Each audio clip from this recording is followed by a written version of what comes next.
Hey, salut tout le monde, comment ça va? Moi ça va bien. Alors aujourd'hui, petite review d'une réplique à gaz du G23 de Kajiworks. Alors avant de commencer la vidéo, je vais vous montrer que je suis vide. Aussi bien dans la chambre que dans le chargeur.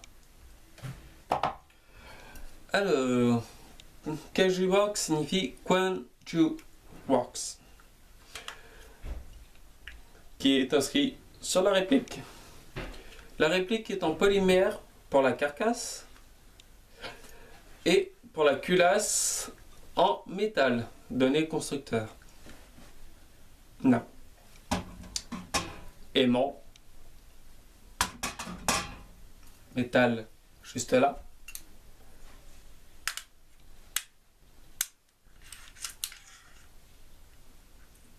Non. Voici la seule pièce en métal de toute la réplique. Voyez la rétoire de culasse qui est juste là? C'est la seule. Ça, pas du métal. Ça doit être soit un plastique très bien usiné, ou soit un style de Zamac. Donc la réplique pèse environ 400 à 500 grammes s'il y a le chargeur ou pas.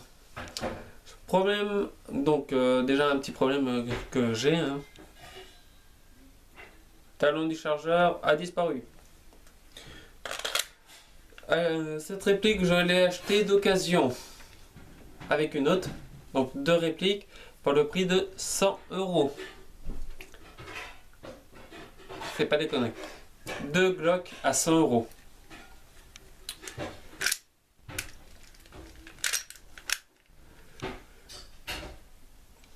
Et c'est la dernière fois que j'achète d'occasion. Car problème, déjà ceci, déjà même sans le talon, le chargeur fuit ici et ici. Donc deux fuites. Ensuite, d'après les informations qui m'ont été données par la personne qui me l'a vendu, le percuteur interne, donc ici, hein, et ben c'est un TM, Tokumarui. C'est pas trop mal non plus, on va dire. Voilà ce que j'utilise comme gaz, du gaz Walter, déjà siliconé. Je vais y arriver. Donc, niveau marquage, pauvre marquage, on va dire. Kajiworks ici. Made in Taiwan, Quanju Works ici. Gaz blowback, machin, ici. C'est tout. Pas d'autre marquage. Et je vois même pas le marquage officiel qui permet la vente en Allemagne. C'est parfait. Super. Ensuite, ici, c'est la sécurité. Baisser. Vous pouvez plus baisser. Enfin, vous pouvez plus tirer. Vous mettez de l'autre côté. Vous pouvez tirer. Ensuite, pour défaire la culasse, c'est très simple. Vous voyez les boutons ici. Vous tirez vers le bas. Vous allez... Ah, je me fais mal au doigt en plus. Donc, vous tirez vers le bas. Vous allez pour recharger. Vous ramenez la culasse et ça s'en va. Avec le hop-up réglable ici.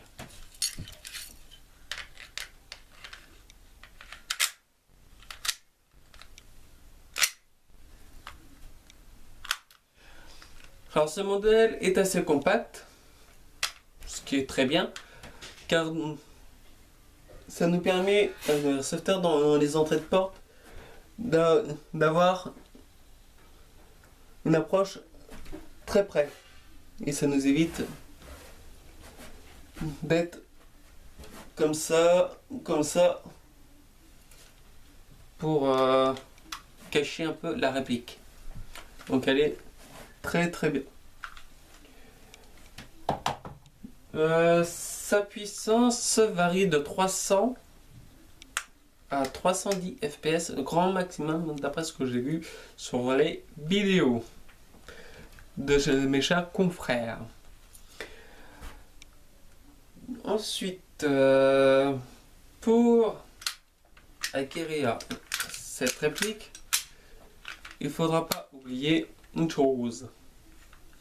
Ça là, la belle culasse.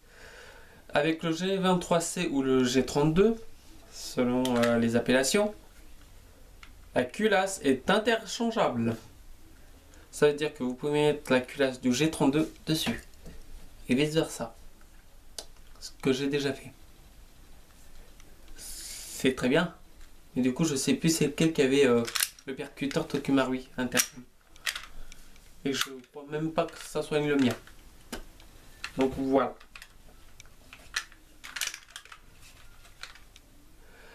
Donc ensuite il y a un autre système de sécurité, c'est quand vous tirez, donc on charge, ouais, la gâchette. Si vous n'appuyez pas sur le petit tuto qui dépasse, comme ceci, vous ne pouvez pas tirer. Il faut appuyer et ça tire. La réplique est équipée d'un rail standard. Dit Picatinny, mais moi j'en suis pas sûr. D'un rail moulé, hein, on va dire. Où vous pourrez y mettre votre lampe tactique. Que voici. Donc ça c'est une AEG.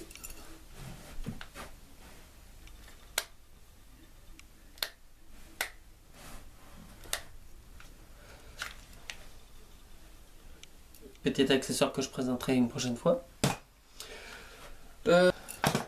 Donc cette réplique, moi je la conseille vivement pour ceux qui débutent l'airsoft, ainsi qu'une autre réplique que je vous parlerai plus tard.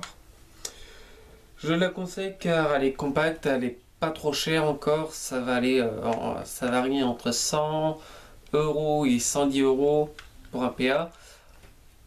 100 € j'arrondis, c'est parce que c'est 99 € à peu près sur Héritage Airsoft d'après mes sources.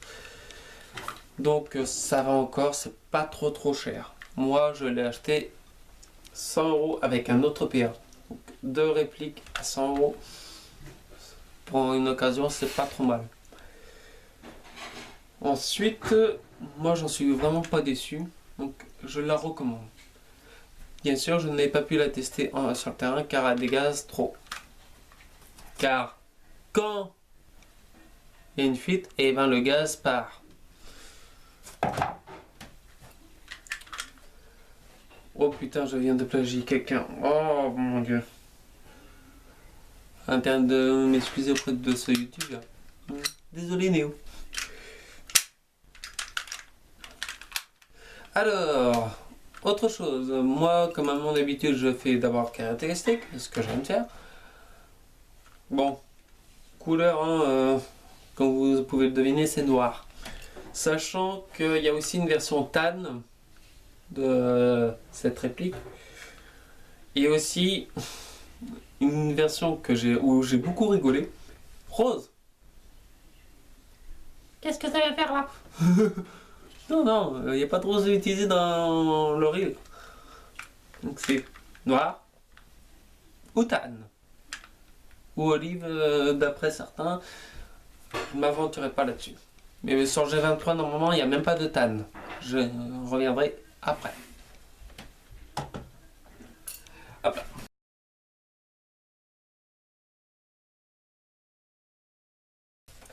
Alors Glock a été fondé en 1963 par Gaston Glock.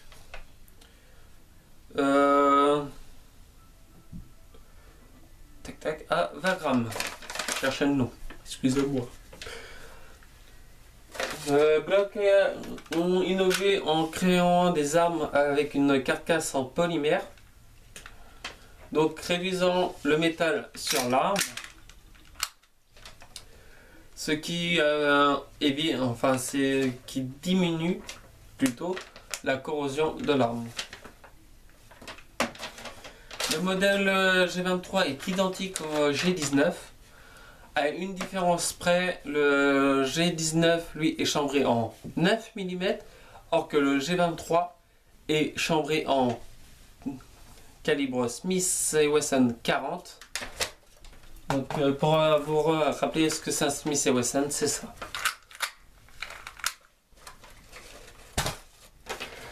Donc cette arme est en service depuis 1991. Encore aujourd'hui, elle est encore utilisée actuellement par les forces de l'ordre américaines, etc. Je reviendrai dessus après. Glock ont quand même bien usiné en faisant aussi 35 versions différentes de Glock, allant du G17, première version du nom, à la dernière version du nom, le G39. Ils ont quand même bien usiné, moi je les félicite. Donc l'arme originale, ou originale, comme vous voulez, est très légère pour son gabarit. Pour un poids de 600 grammes à vide, alors que là on est à un poids à vide à 490 grammes, pratiquement identique, à 880 grammes chargés. Contenant entre 13 cartouches pour un chargeur standard à 15 voire 17 cartouches pour un chargeur optionnel. Donc ça doit être les chargeurs longs.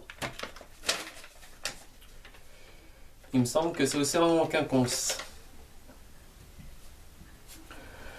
Pour le Glock, il y a deux variantes différentes. Le G23 et le G23C. Donc c'est pour compensateur, comme je l'ai dit précédemment, il me semble. Donc c'est le compensateur, c'est deux trous ici et ici, qui quand vous tirez, là, vous n'aurez pas le recul d'un G23 basique qui est comme ça. En fait, ça fera tac. Il n'y aura pas l'effet de soulèvement, ce qui permet de gagner en stabilité et de gagner en rapidité pour tirer.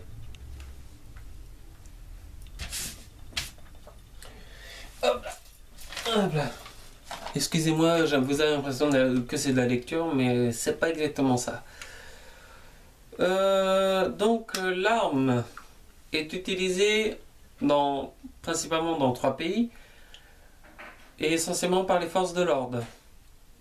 D'où l'intérêt d'avoir ça dans les forces de l'ordre. Alors c'est utilisé par la DEA, la brigade des stupes américaine, le FBI, la BPD, Boston Police Department, par les US Marshals et par la LAPD, donc Los Angeles Police Departmental. Ensuite, ça c'était pour les États-Unis. Ensuite, pour le Canada, c'est par la police en général qui utilise ça. Et aussi à Toronto, plus particulièrement.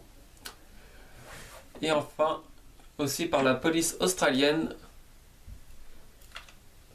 qui aime utiliser ce petit joujou.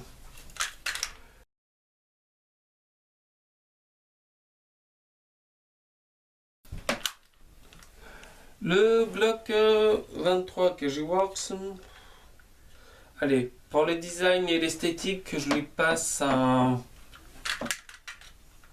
petit 3.